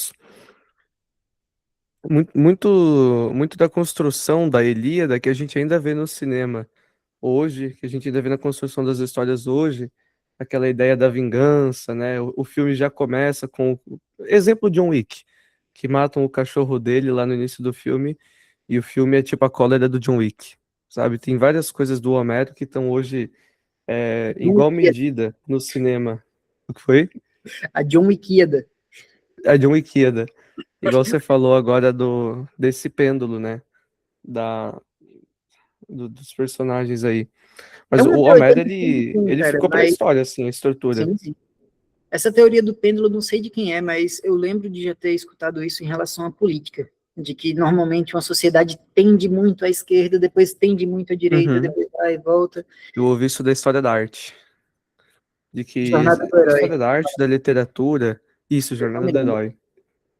Mas eu vi essa teoria do pêndulo já com arte e literatura, de que sempre que vem um movimento, o próximo movimento é o antônimo dele, depois o antônimo, e ele fica nessa coisa, assim. Então, tipo, classicismo, aí depois um movimento modernista, depois vem um movimento que tenta buscar um neoclassicismo, aí depois vem mais um movimento e fica nesse vai e volta, assim. O hip vira rock, vira punk, vira... Enfim. É sempre uma tese e uma antítese, uma tese e uma antítese. Isso. Quem sabe o mundo é dialético, né? E o Tolkien, para bater meu ponto mais uma vez de citar Tolkien, ele tem um texto no Árvore e Folha que ele fala sobre isso também, que a criação de histórias envolve um caldeirão metafórico, em que toda a sociedade coloca um ingrediente, uma coisinha, e sai uma história nova. E ele até cita um filólogo antigo como referência, que ele usa esse caldeirão de histórias como uma metáfora, e ele fala que o correto é a gente apreciar a sopa e nunca perguntar quais foram os ingredientes. Porque se você ficar perguntando quais foram os ingredientes, no sentido de que, fulano se inspirou na Ilíada, que se inspirou ali, que se inspirou ali, você perde a interação da arte em si, e você diminui ela simplesmente um aspecto técnico de reconhecer se tem pimenta ou não na sopa. Enfim, eu gosto dessa metáfora dele. A Loiane fala que achou interessante o Paris dizer que a mulher já o incentivou a voltar para a guerra. E Helena se chamou de cadela de novo, exatamente. Inclusive, eu acho difícil o Paris estar falando a verdade nessa história, viu? Eu não sei como ficou na sua tradução, mas o Paris fala que a Helena, com doces palavras, estava sugerindo isso. E, tipo, tudo que a gente viu da Helena até agora mostra que ela é uma mulher com pouco filtro, principalmente para a sociedade micênica da época, né? Então, muito provavelmente o que a Helena estava fazendo era xingando, tirando dos cachorros sarnento e colocando nele, durante esse tempo todo, até ele juntar coragem e voltar para a guerra, né? Pelo menos foi a interpretação que eu tive. O Luiz fala que a humanização do inimigo de uma guerra, da Era do Bronze, faz a obra maior ainda. O fim da guerra é um genocídio, exatamente. E algo que a gente vai ver ao longo desses textos épicos, tem outros textos que a gente planeja ler no futuro, a Odisseia fala um pouco disso também, a Eneida também tem um pouquinho, se você garimpar, enfim, são ecos que ecoam, né, querendo ou não, na literatura como um todo. E isso eu estou falando apenas dos clássicos e tudo mais, mas se a gente for pegar a literatura moderna, atual, a gente vai encontrar resquícios de Homero, ainda assim. Depois disso, o Hector chega no quarto do Paris, com lança em mãos, inclusive. Eu acredito que isso foi uma escolha intencional do Homero. Ele não apenas apareceu no quarto, ele apareceu armado no quarto, no sentido de, cara, eu tô pronto pra guerra, eu tava na guerra e você tá aqui brincando de espadinha na frente do espelho. Então, eu acredito que é um bom contraste a se colocar. O irmão aleatório tá lá, sujo de sangue, numa situação deplorável, com arma em punhos. O cara que causou a guerra estava brincando na frente do espelho para ver como fica a pose dele. Então, mais uma vez, o Homero está fazendo essa dicotomia de o bom, o mal e o feio, com o Heitor e o Paris. Lustrando as armaduras, exatamente. O Luiz fala, essa recriminação de Helena sobre Paris só mostra que a sedução promovida por Afrodite era resistível. Claramente mostra que depois da paixão física inicial, pouco restou de admiração por Paris, exatamente. Inclusive, agora quando o Heitor chega no quarto, a Helena, mais uma vez, refutando essa ideia do Paris de que ela estava gentilmente sugerindo ele voltar para a guerra, mais uma vez humilha o Paris na frente do irmão. Eu não me lembro exatamente ipsilíteres o que eles dizem, mas é dito algo como, pô, eu queria estar casado com qualquer pessoa, menos com esse aqui, que está aí ilustrando a armadura ao invés de ir para a guerra, deixando que os outros resolvam seu próprio conflito, enfim. Mais uma vez a Helena bate no Paris e com razão. E aí a gente tem que dar o crédito para onde o crédito é devido, que é o comportamento do Paris ao receber esses insultos. Eu sinto que ele tem muita... Como é que eu posso dizer? Eu acho que ele tem muita maturidade ao receber essas críticas, no sentido de que ele tanca tudo que está acontecendo, ele não fica rebatendo estando errado. Todo mundo xinga ele, humilha mesmo, e ele, não, realmente eu sou um merda, é isso aí. Ele não fica se esperneando. A Loiane diz que ela comparou ele a Menelau nos primeiros cantos, né? Falando que ele era o homem honrado, corajoso, algo assim. Homem honrado, o Menelau, exatamente. Ele já aceitou que é um cara de cachorro, exatamente. O famoso cara de cão. Após isso, tem, a meu ver, a principal parte do canto, que é a interação entre o Heitor, a Andrômaca e o Astyanax, o filho deles, né? E a gente já vê um clima de derrota, né? Não existe uma dúvida de, será que a gente vai ganhar essa guerra? Será que não vai? 10 anos de guerra, será que a gente consegue arrastar por mais um? É um clima de derrota. essa conversa da Andrômaca com o Heitor não foi uma conversa de, dentre esses 10 anos, provavelmente eles se encontraram outras vezes. Não me pareceu uma conversa coloquial, no sentido de, cheguei do trabalho, estou indo voltar lá para fazer minha horinha extra. Não. Foi uma despedida, claramente. Foi uma despedida, claramente. Isso não é uma questão de spoiler de o que vai acontecer com um, o que vai acontecer com o outro. O próprio texto trata quase como um rito fúnebre essa conversa. É aquela questão do velório de pessoa viva, né? O que aconteceu nessa conversa, inclusive um pouco na conversa com a Écuba, a mãe do Heitor, foi algo triste, né? Foi algo meio melancólico de eu sei o que vai acontecer e pai, é isso aí, fazer o quê? Ela até manda um System of a Down, que com certeza Homero se inspirou no System, e manda porra, se você for morrer, eu quero morrer com você, ou algo do tipo. Eu esqueci qual é. Não fala desse álbum, não, é do Lonely Day, mano. Lonely Day, exatamente. Excelente música. Aqui, ó. Tá aqui, ó, LPzão. Perfeito. Mas pode falar aí, Enzo, eu vi que você levantou a mão. Você falou da conversa num tom fúnebre, né? Eu acabei lembrando de um detalhe que eu esqueci de mencionar no canto 5. É como o Homero dá uma atenção para o funeral das pessoas, né? Então, naquele momento que o Diomedes detona o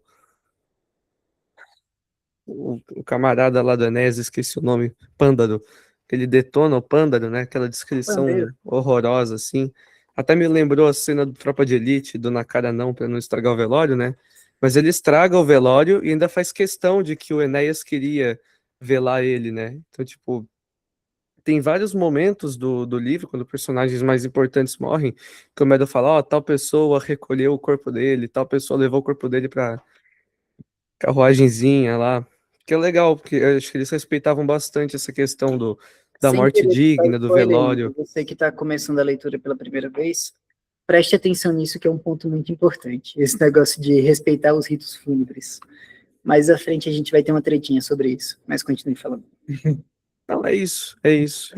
E eu lembro até da Antígona, que é um livro que fala justamente sobre o direito, né, de ter uma morte decente, né, uma despedida decente também.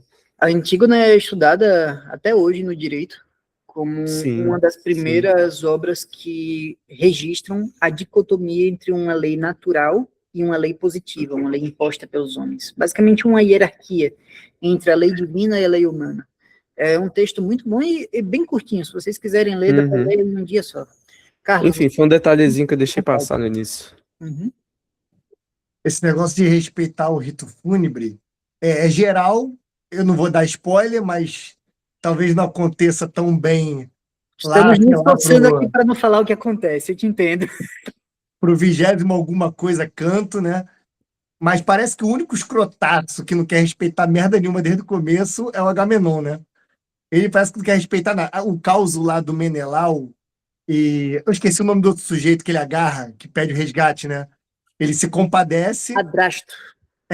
Adrasto. Aí o Menelau agarra o sujeito e até liberar, se compadeceu. Aí vem o Agamemnon correndo lá do outro lado. Vai deixar esse cara incólume, não vai fazer nada não, seu palhaço. Aí o Menelau, cara, é tão mais moral que o irmão, que ele não faz, ele empurra pro irmão. Tem até essa descrição, empurra. Quando empurra, o Agamemnon já enfia a lança no flanco do cara e o cara cai ali. Ainda bem que o Agamemnon vai ter o veneno dele. Não vou dar spoiler, mas pode ler em Ésquilo. Em Ésquilo vocês vão ver, esse canalha aí vai pagar essa palhaçada dele. Exato. O Jean diz que nunca é explicado exatamente como acontece, mas parece que todo mundo fica sabendo das profecias que existem. Então, já estava todo mundo no último ano da guerra, que foi profetizada, duraria 10 anos, exatamente. O pessoal já estava se preparando para ganhar ou perder.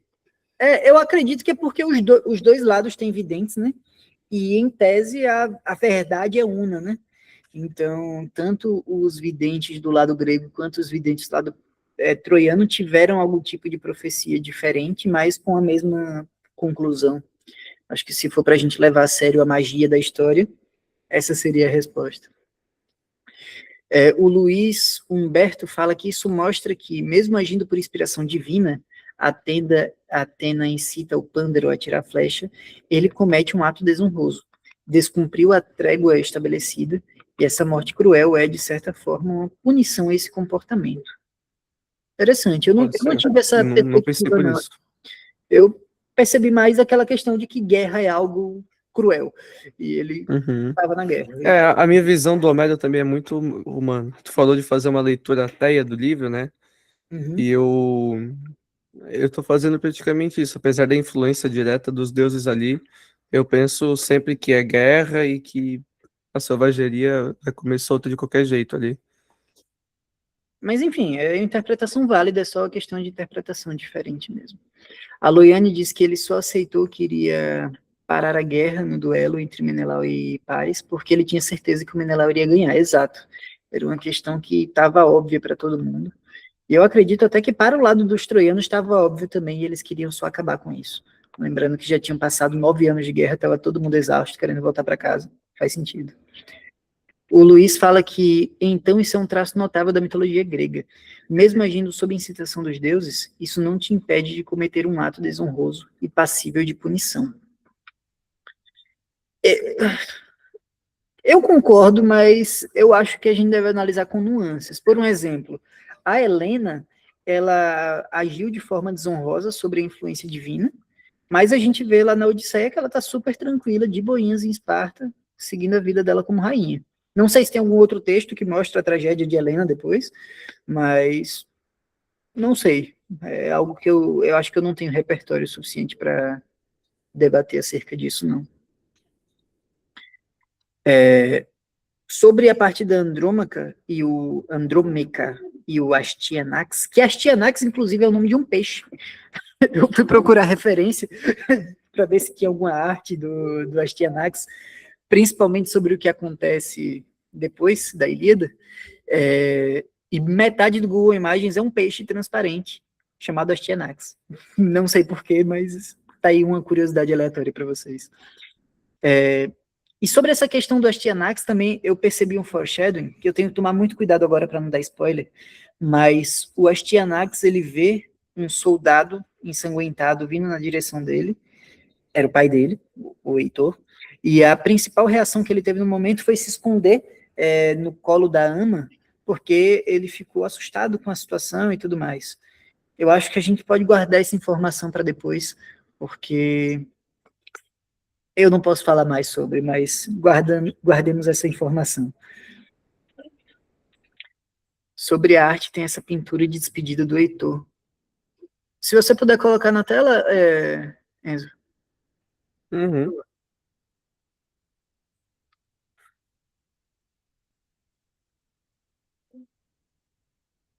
Aqui, aquilo que eu falei sobre o período, a datação histórica se chamar o período geométrico, vocês podem ver aqui embaixo desse vaso que tem umas formações geométricas, por exemplo, embaixo do pé do Heitor, tá vendo? Uns detalhezinhos.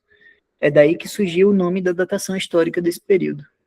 Pelo menos é o que eu andei pesquisando ultimamente. Alguns personagens escapam ilesos de tudo que fizeram. Helena é um exemplo. Medeia é outro. Medeia eu confesso que eu não conheço.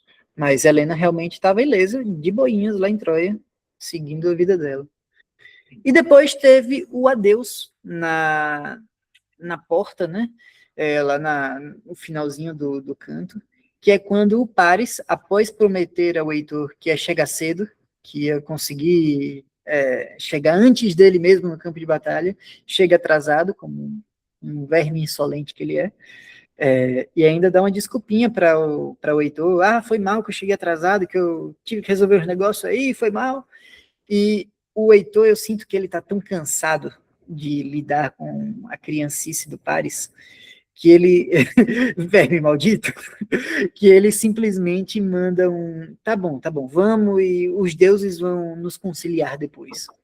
no sentido de eu claramente estou brigado com você, claramente eu estou desgostoso com o que está acontecendo, só que eu não tenho tempo para lidar com você agora. E assim acaba o canto 6. Não sei se vocês têm algum outro comentário para a gente discutir sobre ele. Canto 6 foi um canto bem curtinho, infelizmente. Eu acho que o tempo gasto no canto 5, no canto 2, poderia facilmente ser enxugado um pouquinho, para dar um pouquinho mais de corda para essa parte do Heitor, da humanização do personagem, que é uma parte que eu achei muito interessante. Mas, enfim, o Luiz Humberto levantou a mão, fique à vontade, pode falar. Então, só para fazer um comentário breve quanto ao desfecho do canto 6. Eu vejo esse final como uma das partes mais humanas da Ilíada, o encontro o Heitor sai daquele contexto de guerra, vai para dentro das muralhas de Troia, ele se insere dentro da esfera íntima dele, encontra Hécuba, a mãe, encontra Helena, e por último encontra Andrômaca e o filho. Eu acho muito interessante a descrição do encontro de Heitor e Astyanax, que a Astyanax vê o pai, não reconhece por conta do elmo, se assusta e chora. E todo mundo ri daquela situação. Todo mundo ri do ocorrido. Então, esse momento de leveza que talvez tenha sido o único da Ilíada, eu acho muito interessante. Muito interessante. E mostra, talvez seja o único guerreiro da Ilíada, o único herói em que é bem trabalhado as duas faces, o lado guerreiro e o lado pessoal, o lado humano, o lado pai de Heitor. Quando Heitor tira o elmo e carrega o filho, ele, de certa forma, ele se despe do lado guerreiro e assume inteiramente essa função de pai. E eu penso que todo mundo se identifica muito com isso, né? Com esse momento, com Heitor, o adversário dos gregos, mas que certamente de todos os heróis da Ilíada é o mais honroso. E trágico também, principalmente sabendo que ele não tem nada a ver com essa guerra, que ele está lá só defendendo o país dele. Zeus. Pode falar, Enzo. Não, eu queria dizer, só para compartilhar aqui com a galera da reunião, que eu falei, eu acho que não vai dar muito papo esse canto 5, né? Porque objetivamente ele é só a matança do Diomedes e no fim das contas acabou dando mais conversa do que o canto 6, né? Porque o canto 6, apesar dele ser mais bonito, ele é curto. Aconteceu 3 fatos e acabou. Eu achei que a gente fosse ficar um tempão falando do canto 6. No fim, o 5 acabou tendo mais fagulhas de discussão ali. A Loiane falou que é interessante também que o Heitor não tem a opção de não estar na guerra. É ele que anima o exército, exatamente. Ele não tem o privilégio que o Paris tem de ficar escondido durante 3 cantos inteiros da história, lustrando sua armadura e brincando com a espada na frente do espelho. Nem o privilégio do Aquiles de simplesmente fazer greve. Afinal, a consequência fatal, né, para o Aquiles é ele retornar, provavelmente são e salvo, porque ele é o Aquiles, para a Grécia, ainda que ele perca a guerra. Enquanto a consequência para o Heitor a gente vai ver mais à frente qual é, mas não é legal. Inclusive, um comentário aleatório aqui, talvez seja uma questão de tradução, mas no canto 5 eu percebi muito a utilização da expressão desanima, no sentido de tira o ânima, tira a essência vital, algo do tipo. Eu sei que essa é uma expressão mais latina, né, o ânima, como sopro divino, inspiração divina, mas eu achei interessante que teve essa menção no Christian Werner. Não sei se tem na edição de vocês essa expressão, mas no canto 5 ele usou muito, tipo, Agamenon enfiou a lança e desanimou o fulano. Eu achei interessante o uso de uma palavra, querendo ou não é tão usual, mas ela tem todo um histórico que pode ser narrado, enfim. Não sei se é porque na última aula de latim eu peguei esse assunto do ânima como inspiração divina, e agora eu tô vendo em tudo, que nem quando você tá querendo comprar um carro, você começa a ver mais na rua, sabe? Mas, enfim, esse é o meu E aí, comentário. Carlos, como é que o Dorico falou isso aí? O Carlos vai ser o nosso intérprete do Dorico. Assim, Uma coisa e que é eu achei legal. engraçado. Oi? Não, eu ia falar legal porque eu tinha uma aversão ao Odorico, mas por causa dos comentários do Carlos, eu tô sentindo que o teu nível máximo, assim, de apreciação da Ilíada é lendo o Odorico também. É curioso, porque eu já vi vídeo do Trajano Vieira comentando, todo mundo ia lá, mas o Dorico é elegível. Aí ele fala num vídeo no YouTube, ele fala um trecho de cabeça, e ele Uhum. diz, o Odorico tem das suas, né? Quando ele acerta demais. Aí ele vai e fala um trecho lá de uma apresentação do herói, um trecho da apresentação do herói. E tem o Robert De Brosi, que também é um excelente professor, acho que é da UFC, da Universidade do Ceará, se eu não me engano. É muito bom. Tem até um livro aqui que ele traduziu do Píndaro, eu acho que é As Heróicas, as Odes Olímpicas do Píndaro, e ele é muito bom. E ele tem um vídeo no YouTube que ele diz da tradução do Odorico. Como é que é Odorico? Um amor pelas palavras, um amor pelas Ah, letras. eu ouvi falar disso aí. Eu vi esse livro.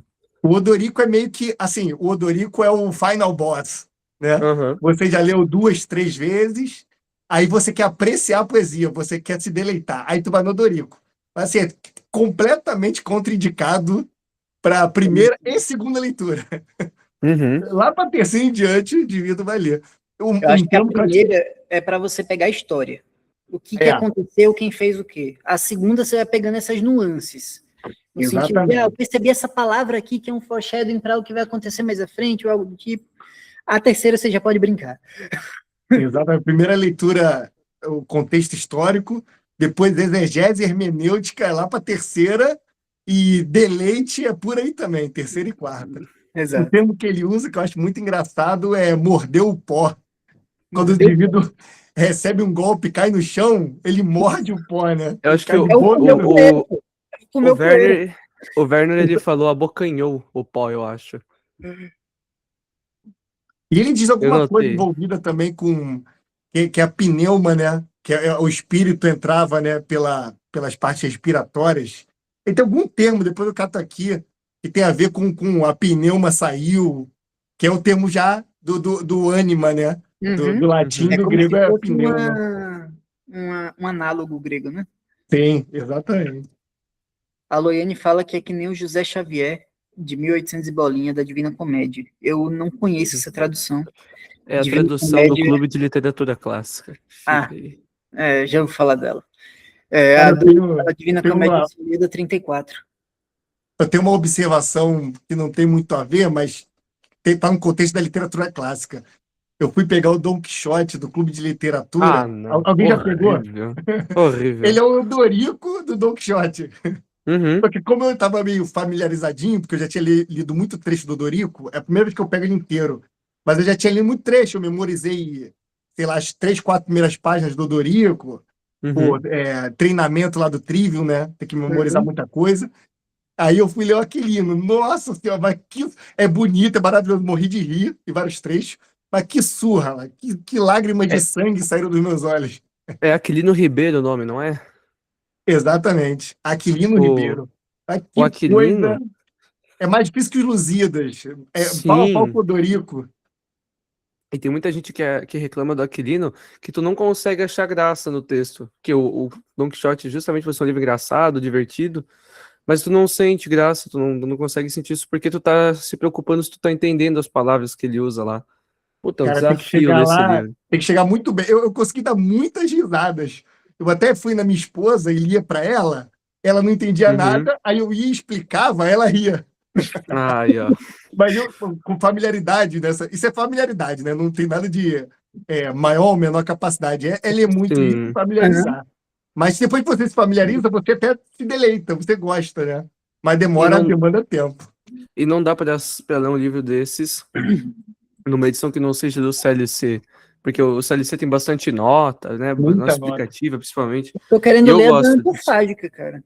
Não sei se já viu a da Antofágica, é um azul grandão. Essa é muito boa. É bem modernizada, é bem tranquila. A da Penguin também é muito boa. Primeira leitura, Penguin Antofágica, E tem mais uma tradução, que eu não vou lembrar agora, que também é mais modernizada. O problema Uma de da Dois tradução Condes, do antofágica é século que só tem a XIX parte também. 1. Oi? O problema da tradução da antofágica é que só tem a parte 1. Eles vão É. lançar ainda a segunda parte.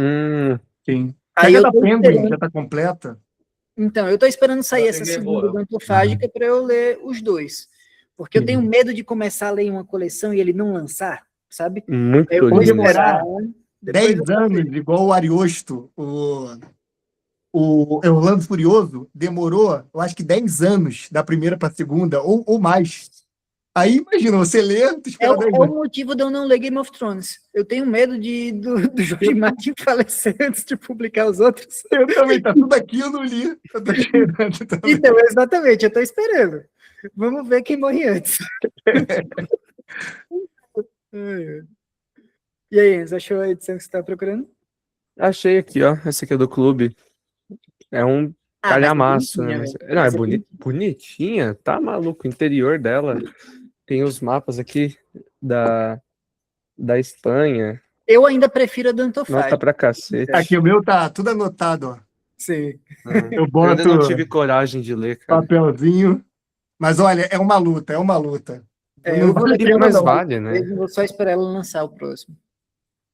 Vale a pena demais. Inclusive, falando em clube de literatura clássica, vou pegar aqui, ó.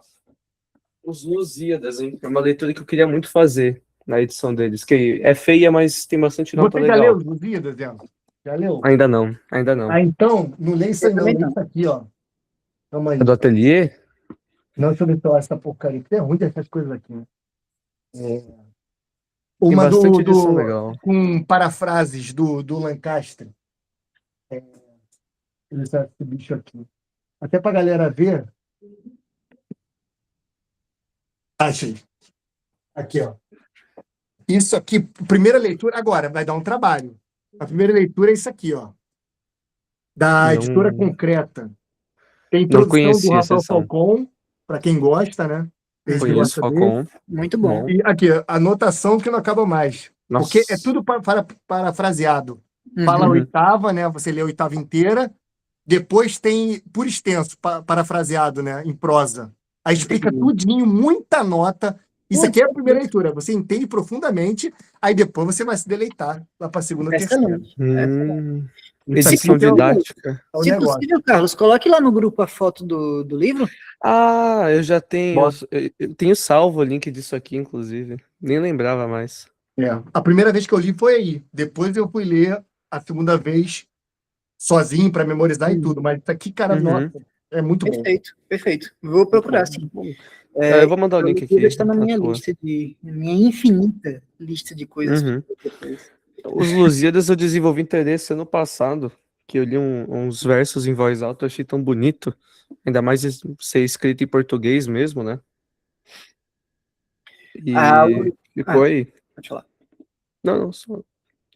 A Aloiane falou, fora dos cantos 5 e 6, queria saber sobre a pesquisa que vocês fizeram. Quais os livros foram mais votados? Quais estão pensando em fazer em seguida?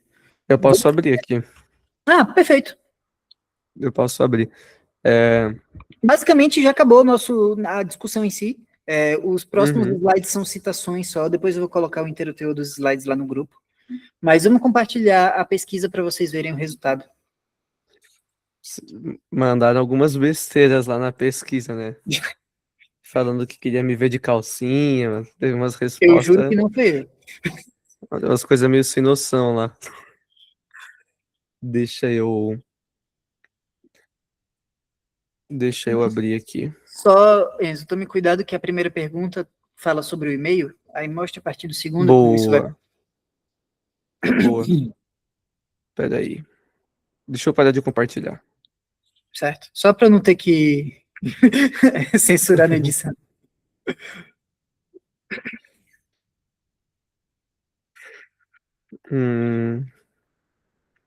Assim.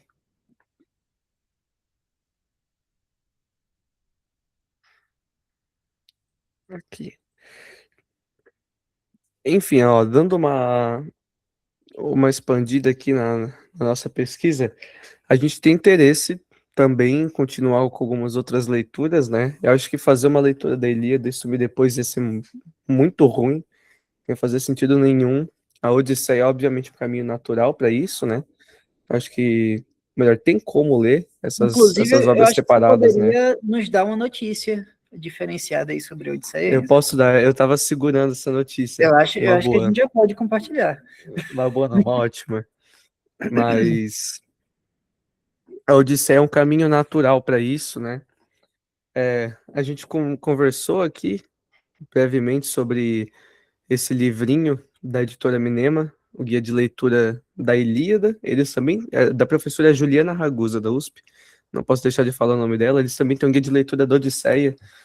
E a gente estava conversando com a Minema essa semana. Eles toparam doar um livro para quem participar da leitura da Odisseia no futuro. Então, eles lançaram uma edição nova da Odisseia, eu acho que foi ano passado, uma tradução em Poxa, né? decassílabos duplos, muito boa. Se a gente fosse comparar com alguma outra tradução mais comum, né, mais conhecida, dava para dizer a tradução do Werner. Então, ela é acadêmica Seria um e equivalente, né? isso, a tradução do Werner, mas ela puxa um pouco da tradução do Carlos Alberto também, por ter uma métrica bem definida. Nesse caso, são os decassílabos duplos. Isso, Leonardo Antunes. Enfim, edição bonita pra caralho, bastante texto de apoio também. Então, pessoalmente, talvez a gente trabalhe. Óbvio, vocês podem escolher a tradução que vocês quiserem para ler a Odisseia depois. Mas, da nossa parte, a gente trabalha com a tradução da Minema, excelente. E quem participa também vai estar concorrendo a ganhar esse livro aí, que é um tijolão, assim, tem 754 páginas. Enfim, vai ser um sorteio aberto ali.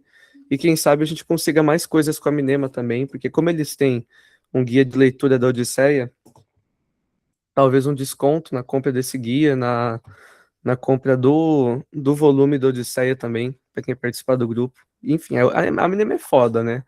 Eu acho Eu acho que que quando se vai ser trata de muito mundo bom. grego, ela é a editora, né? Sim, sim.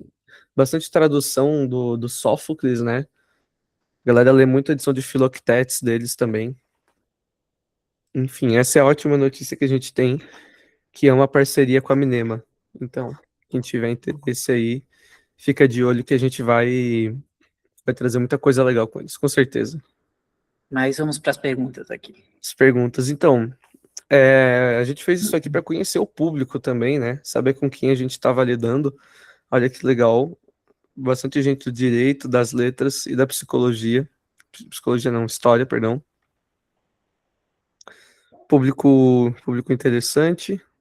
E aqui o dado que a gente já citou, né? Que a maioria não leu a Ilíada ainda. Justamente por isso que a gente tomou a decisão de fazer uma review sem spoilers do texto. Que literalmente metade do nosso público não leu. Então, a gente tomou essa decisão com base nisso. Uhum. É que tem bastante coisa, não sei se vocês se interessam por essas coisas aqui. Inclusive, uma outra notícia que a gente já tem um outro professor encaminhado também. Acho que eu vi aqui a aula com o professor Rafael. A gente vai trazer o professor Gustavo Frade, que é professor adjunto da Universidade Federal de Minas Gerais, que tem ótimos textos sobre a Ilíada, que a gente também mandou lá no grupo. Inclusive, ele tem um artigo sobre o canto 6 da Ilíada. Vamos encaminhar isso aí depois. Uhum. Ele tinha, acho que ele tem 2 artigos sobre o canto 1, né? Sobre distribuição de riqueza e relações de poder. Sobre poder, legitimação e distribuição de riqueza. Isso. Muito bom. O Gustavo Frade é sensacional. O artigo é muito simples de ler, é muito gostoso também. E, enfim, ele vai marcar presença no clube também, para a gente se aprofundar. Eu acho que trazer ele aqui onde a gente está, um pouquinho mais para frente, porque a gente já vai estar daqui a pouco alcançando a metade do livro, né? Então, para fazer um panorama geral do que a gente já viu e do que a gente vai ver no futuro é bom. Essa pergunta aqui também, a gente vê que o público tem interesse.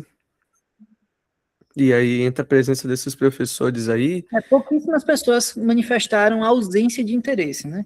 Alguns falaram que talvez a depender do tempo, A maioria diz que sim, então, já que é a vontade da maioria do grupo, a gente vai ficar trazendo essas aulas complementares com os professores mesmo.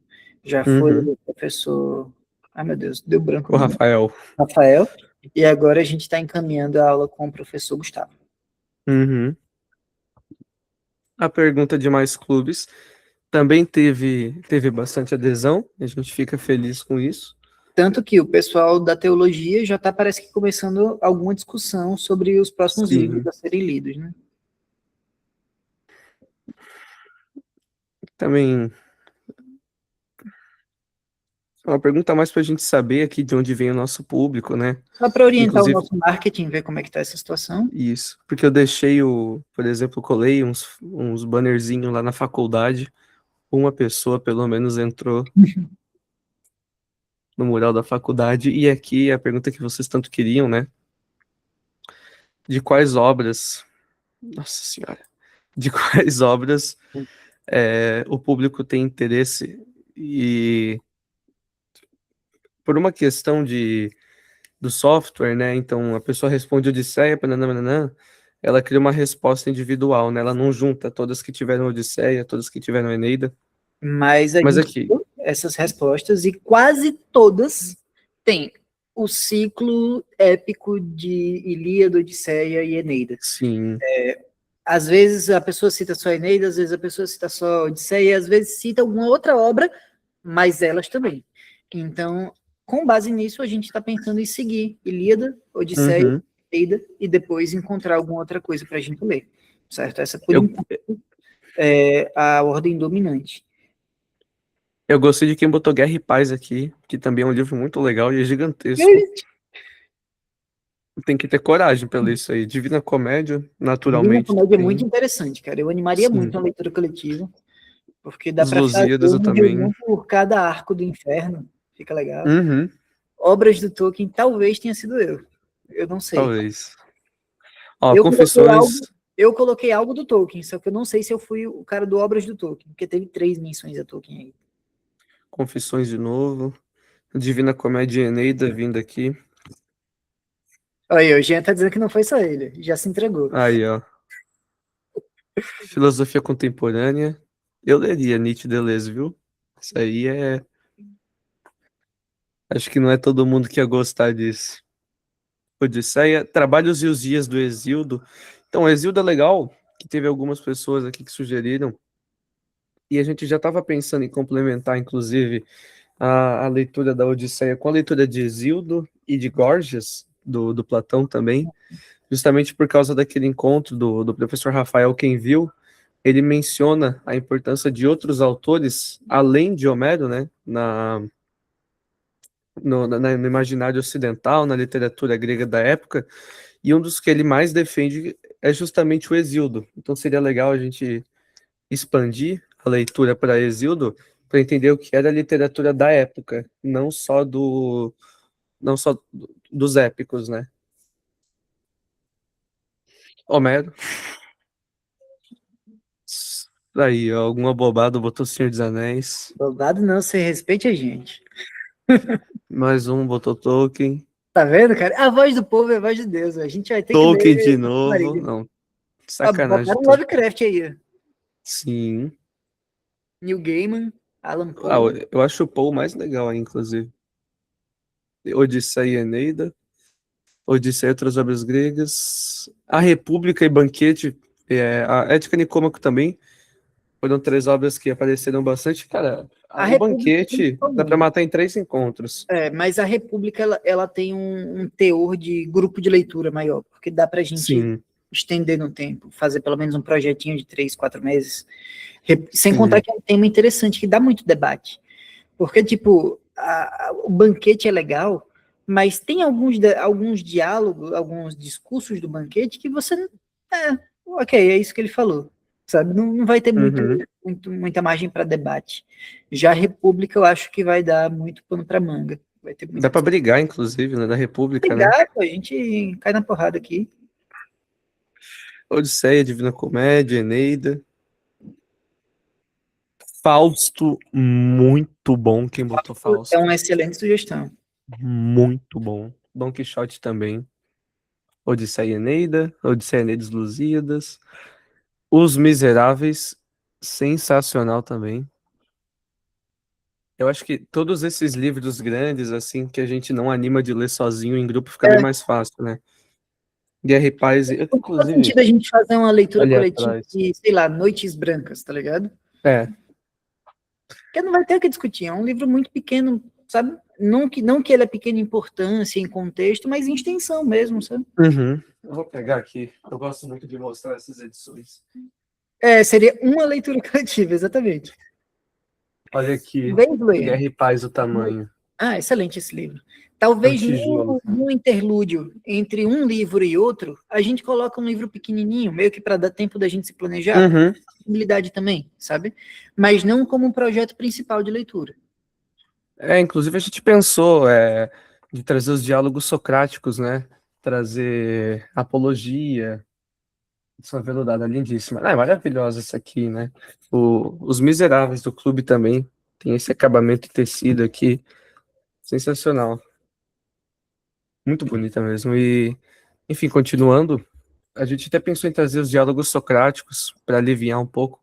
Eu sou suspeito para falar de Eutífron, que é meu favorito ali. Vou pensar, é foda.